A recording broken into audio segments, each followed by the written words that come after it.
দৃশ্যভূমিতে তার দেশ ও মানুষের দীর্ঘ ছায়া, রং আর তুলির খেলায় নিমগ্ন থেকে এঁকেছেন রূঢ় বাস্তবতার ছবি।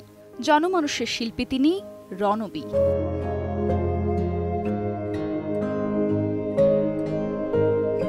নিসর্গপ্রেম আর টোকাই, এই দুই জগৎ দিয়েই তিনি পরিভ্রমণ করে চলেছেন আজীবন।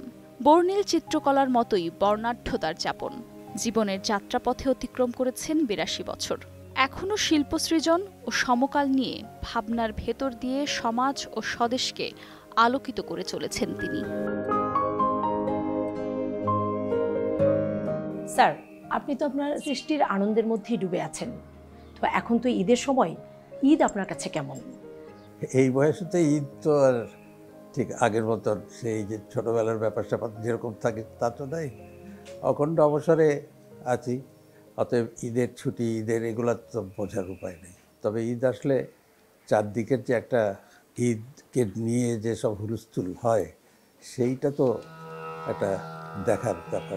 সেই গ্রামে আনন্দের বাঁশি কি আপনার মনের মধ্যে এখনো বাজে? ছেলেবেলার ঘটনা বলি, কিন্তু সব যে মনে আছে এমন না, কিন্তু ছেলেবেলাটায় ফিরে যাওয়ার কিন্তু একটা ভাবনা চিন্তায় সবসময় থাকে। মাঝে মধ্যে যে মেমোয়ার লিখি, মাঝে মধ্যে নিজের সম্বন্ধে লিখি, তখন বাল্যকালটাই বড় হয়ে আসে, শৈশবটা।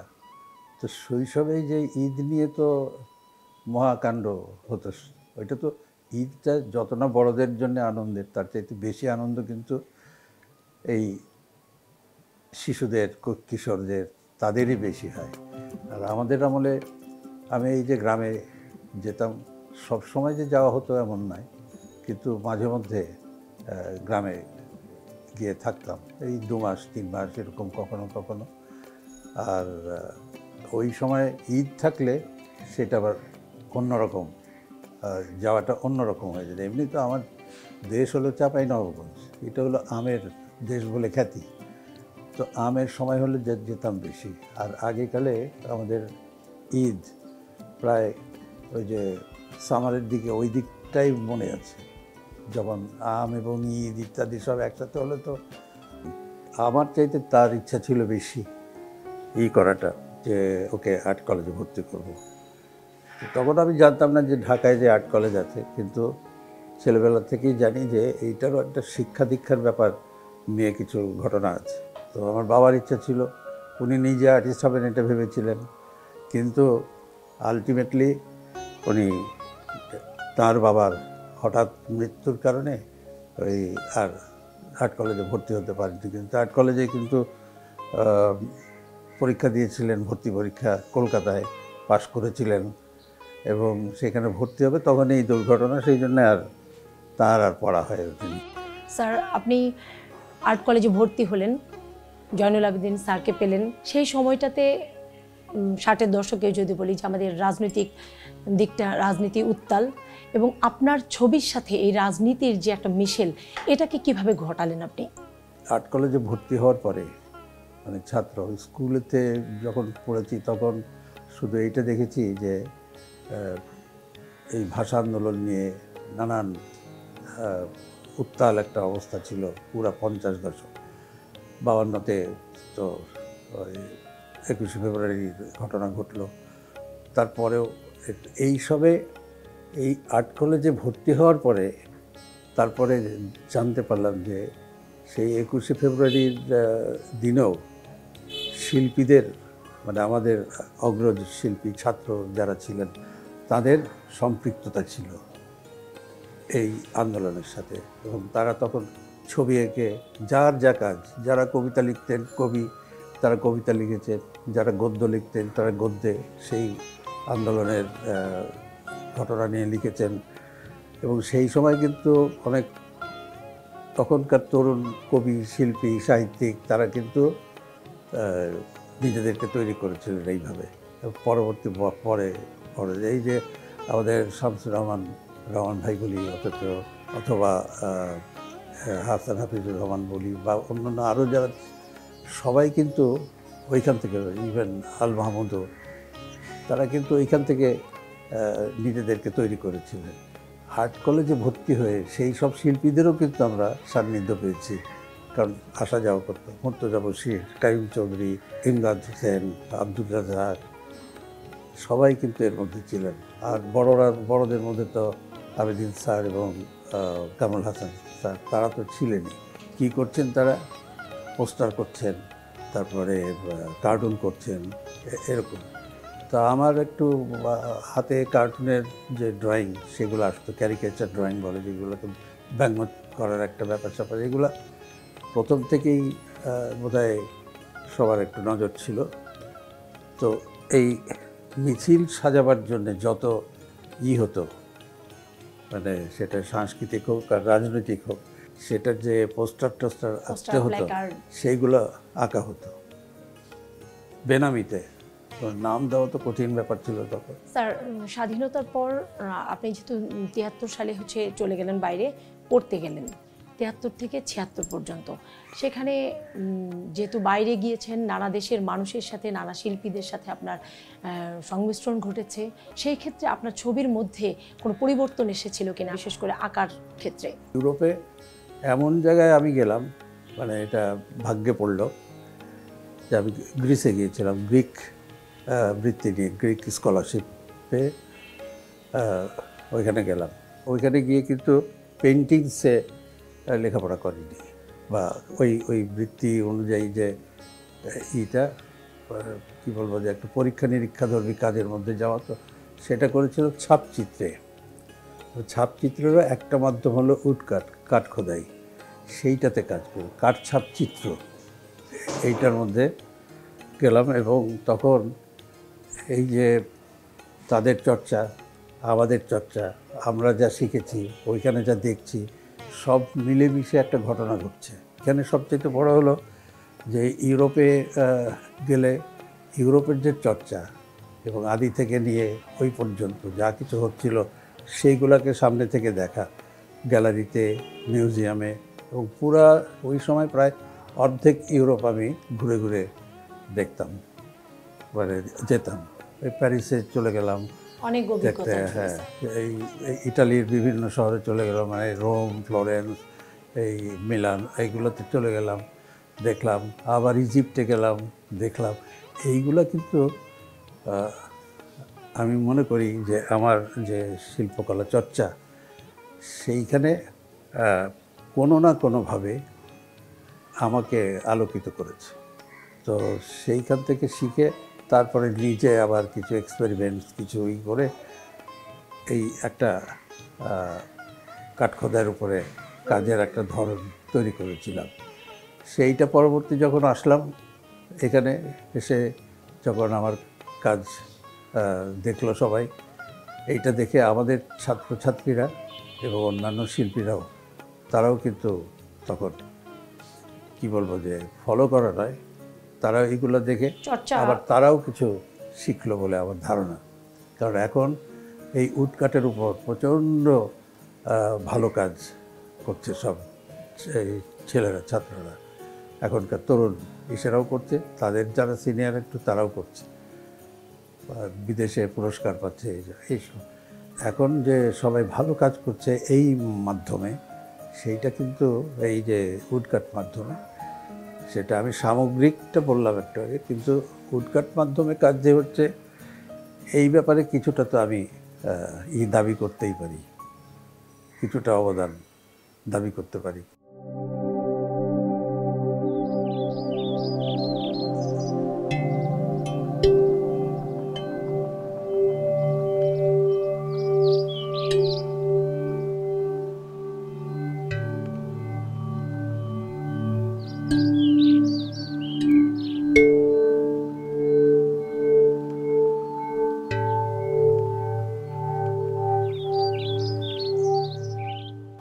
স্যার, প্রকৃতির সাথে কি আপনার কথা হয়? কথা তো অনেক কাব্যিক হয়ে গেল ব্যাপারটা, কিন্তু মানে ওইভাবে বলতে গেলে, কিন্তু প্রকৃতির মধ্যেই তো আমরা বড় হই, প্রকৃতির কাছ থেকে নানান শিক্ষা পাই, সেইগুলা, ওই যে অভিজ্ঞতা, সেগুলাই কিন্তু আমাদেরকে পরবর্তীকালে এইখান থেকে পাওয়া যে রস, যে নির্যাস, সেইগুলোকে নিয়েই কিন্তু ছবি আমাদের। মানুষের সাথে গাছ, গাছের সাথে পশু পাখি, এই লতা গুল্ম যাই বলি সব কিছুর মধ্যেই কিন্তু আমাদের বসবাস, সব কিছুর মধ্যে থেকেই কিন্তু আমরা নিজেদেরকে তৈরি করি। অতএব এরাও বড় শিক্ষক বলবো আমরা। স্যার আপনার এই পাতা ঝরা গান নাকি বৃষ্টির সেই রিমঝিম শব্দ, কোনটা আপনাকে বিমোহিত করে? আমি আমার স্টুডিওতে ছাদে একটা টিনের শেড রেখেছি। বৃষ্টি হলে যখন ছবি আঁকি তখন বাইরে এই যে বৃষ্টির ছাট এবং তখন যে শব্দ, এইটা শুধু অনুভব করার জন্য। এটা সবাই শুনলে একটু ভাববে, কিন্তু এটা সত্যি সত্যি এটা কিন্তু একটা ঘটনা ঘটে ছবি আঁকার ব্যাপারে। আর পাতা ঝরা তো ঝরা পাতা, এটা গানও হয়েছে না?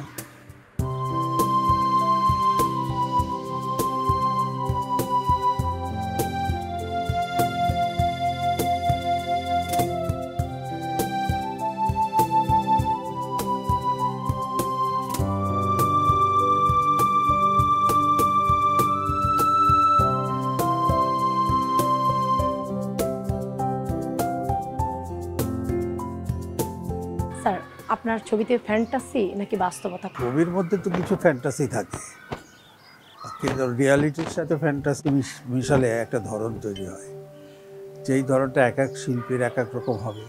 বলছি যে এটা কালো রং, মানুষের মাথার চুল কালো, এই কালো কিন্তু ওই কালো না। আমি যখন মোষ আঁকি তখন তো মোষকে সবাই বলে কালো, কিন্তু ওই কালো কিন্তু কালো না। আমার শিল্পীদের কাছে কিন্তু ওর মধ্যে অনেক রং আছে, অনেক কিছু রিফ্লেক্টেড লাইটস আছে, সেই লাইট থেকে ওই আলোর বিচ্ছুরণ থেকে রং অন্যরকম আছে।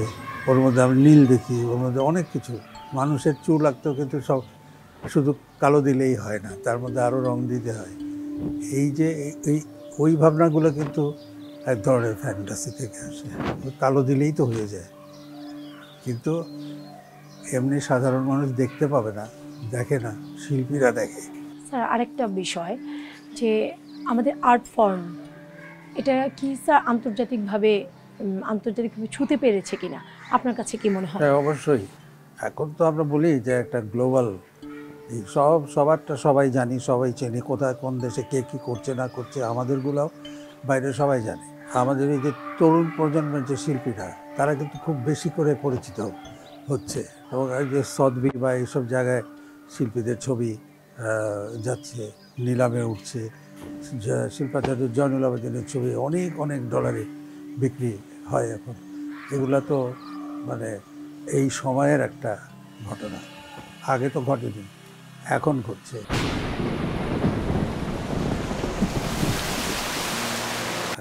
রস, কিসের রস? যখন চিত্রকলা করছি, চিত্রকলার কিন্তু যে গ্রামার আছে, যে ব্যাকরণ আছে, তার বাইরে বেরিয়ে কিন্তু কাজ হতে থাকে, সবসময় ব্যাকরণ মুক্ত হয় না। তখন কিন্তু এক ধরনের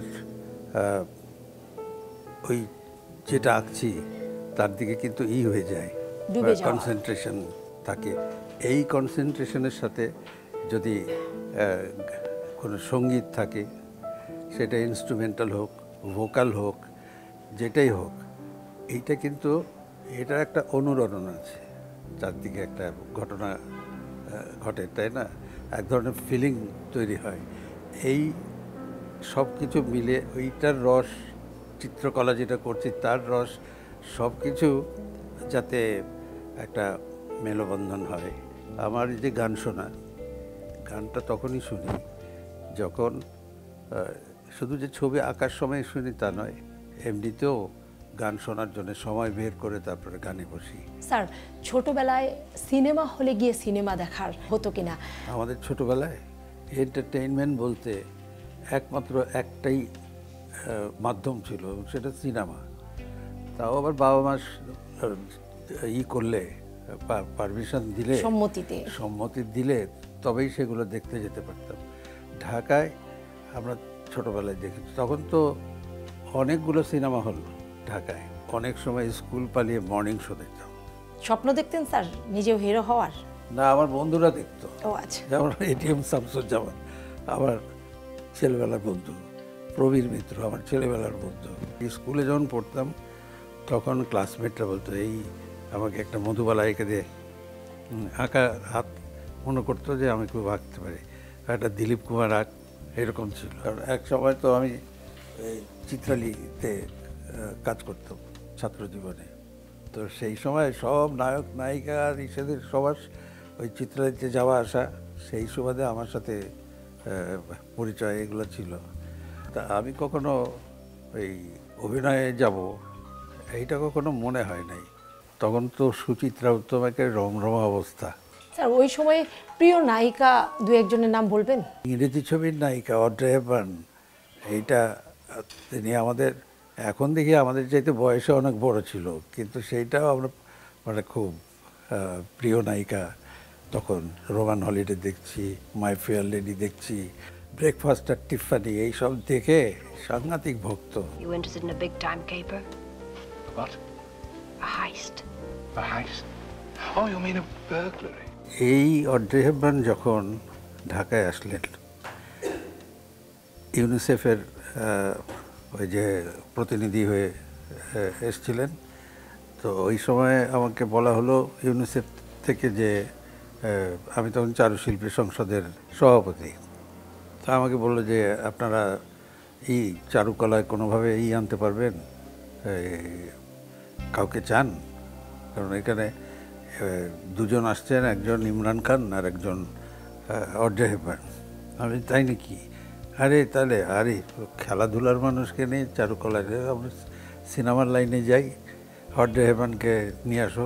স্যার তিনি যে আপনাদের পছন্দের নায়িকা ছিলেন এটা কি জানাতে পেরেছিলেন সেদিন সশরীরে যখন তার সাথে দেখা হলো? সেটা তো আপনার বক্তৃতাও বলেছি, প্লাস তার সাথেই করে আমাদের কাইম ভাই, তো কাইম চৌধুরী, উনি মাই ফেয়ার লেডির এই এলপি রেকর্ড নিয়ে ওরা যে অটোগ্রাফ দিত, উনি অবাক হয়ে গেলেন, বলে আরে এইখান পর্যন্ত মাই ফেয়ার লেডি তুমি মানে দেখেছো? যে হ্যাঁ, না দেখলে কীভাবে, মানে এইখানে এই এলপিও পাওয়া যায়। তখন তো আর ভিডিওই ছিল না, মিউজিক্যাল সাইডটা, তো থিম মিউজিক এই সব কিছু মিলিয়ে ওই রেকর্ডটা ছিল, আমারও আছে। তো আমার মাথায় ঢুকে নাই যে ওইটাতে অটোগ্রাফ নিব। কাইম চৌধুরী উনি কিন্তু অটোগ্রাফ নিয়েছিলেন।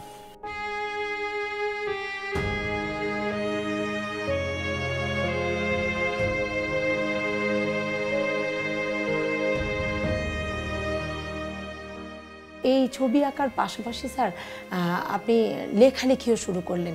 এই লেখালেখিটা কি আপনার ছবিতে যেটা প্রকাশ করতে পারেননি বা ফুটিয়ে তুলতে পারেননি, সেটা কি আপনার লেখনীর মধ্য দিয়েই ফুটিয়ে তুলতে চেয়েছেন? সেই রকম না, হয়তো একটা সময় যখন বইপত্রের ইলাস্ট্রেশন করা শুরু করলাম, তখন অনেকের পাণ্ডুলিপি, আমি ছিলাম পাঠক, এইগুলো পড়তে পড়তে একজন পাঠক হিসেবে ইচ্ছা হতো যে কিছু কিছু লিখি, সাহিত্যিক হওয়ার জন্যে না, নিজের ভালো লাগার জন্যে। দুই একটা পত্রপত্রিকাতে ছাপা শুরু হলো, তখন মনে হলো যে বা ছাপে যখন তখন তো লিখি, এই করে করে লেখার দিকে ঝোঁক। কিন্তু এখনও বলি যে এটা সাহিত্যিক হওয়ার জন্য না বা কবি হওয়ার জন্য, সব কিছুকেই টাচ করেছেন স্যার। এইটা একটা অদ্ভুত ইচ্ছা আমার, অনেকে পছন্দ করেও না, কিন্তু মানে হয় না যে জ্যাক অফ অল ট্রেডস, একটা ব্যাপার থাকে, ওইরকম একটা ঘটনা মাথায় ঢুকে গিয়েছিল। সব কিছুই করি, এগুলোর ছবি আঁকতে যেমন ভালো লাগে তেমনি লিখতেও ভালো লাগে। রসোত্তীর্ণ হলো কি না হলো অন্যেরা বিচার করবে, আমি ওইভাবে তো নিজে বিচার করতে পারি না। আমি যেটা পারি, আমার ছবি যেটা আঁকলাম সেইটা ভালো হলো কি মন্দ হলো, এই বিচার কিন্তু শিল্পীকে একা নিতে হয়, এবং সেইটা আমি নিই যে হ্যাঁ এই ছবিটা ভালো হয়েছে।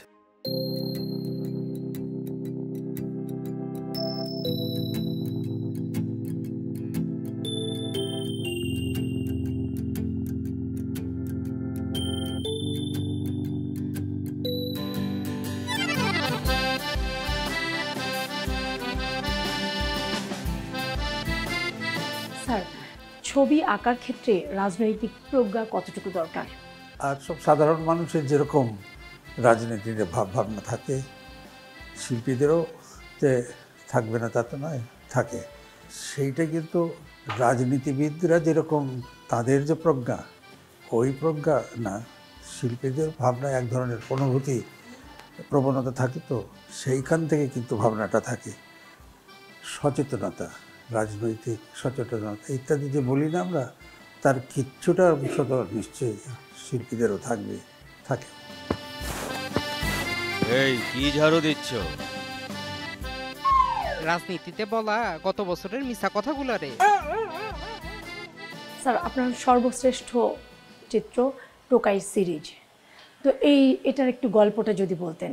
এইটা যে চিত্রকলার যে আমাদের যে জগৎ, চিত্রকলার যে ব্যাপার, তার একটা দিক টোটাল চিত্রকলার যে পেন্টিংস এটার থেকে একটু বাইরে। আসলে 60 দশকের শেষের দিকে যখন যে মিছিল টিছিলের জন্য যেসব কার্টুন টার্টুন করা হতো, ওই সময় এই কিছু ছোটো এই যে পথশিশু বলি আমরা যেটাকে, তাদেরকে দেখতাম এবং তাদেরকে নিয়ে কিন্তু কিছু কিছু কার্টুন পত্রিকার জন্যেই আঁকা হতো। কিছু কিছু পত্রিকা ছাপতো, সচিত্র সন্ধানীতে ছাপা হয়েছে, তারপরে আরও কী কী পত্রিকা, যাই হোক। তখন কিন্তু নাম দিইনি। এইটা দিলাম আমি বিদেশ থেকে 76 সালে ফেরত আসার পরে।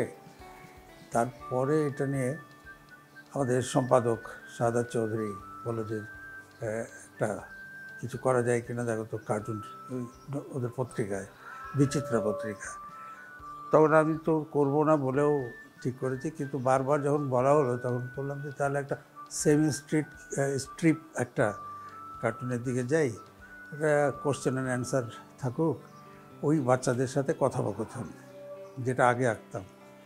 তখন ভাবলাম যে তাহলে একটা নাম দিই। এই নাম ভাবতে ভাবতে টোকাই নামটা, টোকা মিয়া, টোকন এই ধরনের ভাবছিলাম। ভাবতেই টোকাইটা দিলাম। ভাবলাম যে থাকবে না, কোনো অর্থবহ নাম হবে না, কোনো পরিবারে আছে এরকম নাম নয়, তাহলে মধ্যবিত্ত পরিবার থেকে টোকন নাম আছে, তো টোকা মিয়া আছে, এরকম সব আছে। তো ওইরকম হলে ওই পরিবারের কথা মনে হবে, নিজেদের কেউ থাকলে ওইটা মনে হবে। এমন একটা নাম দিই যেটা কোনো অর্থ হয় না। তখন এই টোকাইটা দিলাম। টোকাইয়ের পিছনের এইটা হলো ও সমাজকে দেখছে, মানে টোকাইকে দিয়ে আমার সমাজটাকে দেখা, সমাজটা দেখছে, কথা বলছে, একজন আরেকজনের সাথে মত বিনিময় করছে, দর্শন থেকে শুরু করে, সাহিত্য থেকে শুরু করে, মহাশূন্য, মানে যাবতীয় যা কিছু আছে সব কিছু নিয়ে ফট করে একটা কথা বলে দেয়। রাজনীতি, সেখানে সমাজনীতি, সেখানে অর্থনীতি, সেখানে যত রকম আছে, জীবনের সাথে জড়িত যা কিছু আছে সব কিছুকে টোকাই বলবে। এইটাই ছিল আমারই, এবং সেইটা যখন করলাম তখন এটা আমারও মনে হলো যে হ্যাঁ ভালোই হয়েছে, ভালো হচ্ছে, সবার কাছে এটা গ্রহণযোগ্য হলো। টোকাইকে আমার চাইতে মানুষ টোকাইকে ভালোবাসে বেশি। আব্বাই বলছিলেন সব কিছুর দাম বাড়ছে। ঠিক না, কই আমগো তো পারে নাই। স্যার, যে উদ্দেশ্যে টোকাই নাম দিলেন এবং সৃষ্টি করলেন, সেটার কি পরিবর্তন এসেছে এখন পর্যন্ত, বা কতটুকু পরিবর্তন এসেছে? মনে হয় না, কারণ আমাদের সমাজ এমনভাবেই চলছে, এমনভাবে চলে যে সেইখানে আমরা যে টোকাইদের যে উন্নতি হওয়া, তাদের জীবনযাপন, লেখাপড়া করে তারা বড় হবে, খুব কমই এরকম দেখি। ওই টোকাই এখন যে আর নাই টোকাই, এমন তো না, টোকাই রাজ। তবে আমার কাছে খুব খারাপ লাগে মাঝে মধ্যে, ভালো লাগে না। সেটা হলো যে ভালো একটা চরিত্রকে খারাপ অর্থে ব্যবহার করা হচ্ছে নামটা অনেক ক্ষেত্রে। টোকাইরা ভাঙচুর করলো, টোকাইরা এটা করলো, এটা কিন্তু টোকাইয়ের কাজ না। টোকাই তো অনেক সিরিয়াস ভাবনা ভাবে, তো সেই জন্য ওইটা আবার মন খারাপ হয় মাঝে মাঝে। আমাদের তো সমাজ সংসারে কিছু মানুষ থাকেই যারা সব কিছুকে খারাপ দিকে ঠেলে দেওয়ার একটা ব্যাপার থাকে। এই টোকাইকেও মনে হয় ওই দিকে ঠেলে দেওয়ার একটা ঘটনা ঘটেছে এই এতদিনে। তো যাই হোক, কিন্তু আমি খুব খুশি হই যে টোকাই অন্তত বৃহত্তর জনগোষ্ঠীর কাছে কিন্তু খারাপ দিকের ব্যাপারটা তো যারা নেয় তারা কতিপয় মানে, কিন্তু ওই বৃহত্তর জনগোষ্ঠী যারা এই নিয়ে ভাবে তাদের কাছে টোকাই কিন্তু এখনো একটা পছন্দের চরিত্র।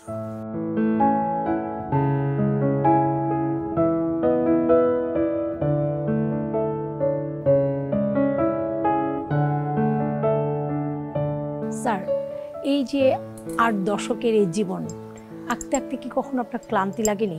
কখনো মনে হয়নি যে শেষ করা দরকার?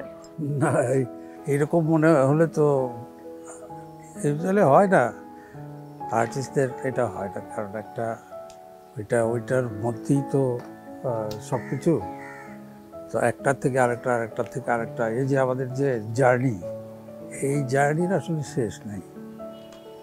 দশকের পর দশক আসুক, আমাদের কিন্তু কাজ চলতেই থাকে, এবং সেইটা একটা, এই দিকটা তো একটা, ওই প্রথমেই আমি বলেছিলাম যে একটা রসের দিক, একটা মজার দিক, একটা ভালোবাসার দিক, ভালো লাগার দিক, সেই সব অনেক কিছুর কারণে এই যে এই চলমান প্রক্রিয়া। চলমান চলছে, এটা চলবে, এবং এটা আজীবন যাতে চলে সেই আশা করি, সেই প্রত্যাশাও করি স্যার আমরা। সেই স্যার, আপনার জীবন দর্শন ভাবনা? জীবন দর্শনের প্রথমটাই তো হলো যে এই ছবি আঁকা, শিল্পী হব। শিল্পী হতে গেলে যাবতীয় যা কিছু একজন শিল্পীর থাকতে হয়, ভাবনা বলি, চিন্তা বলি, দর্শন বলি, অনেক কিছুই তো সেইটা আছে।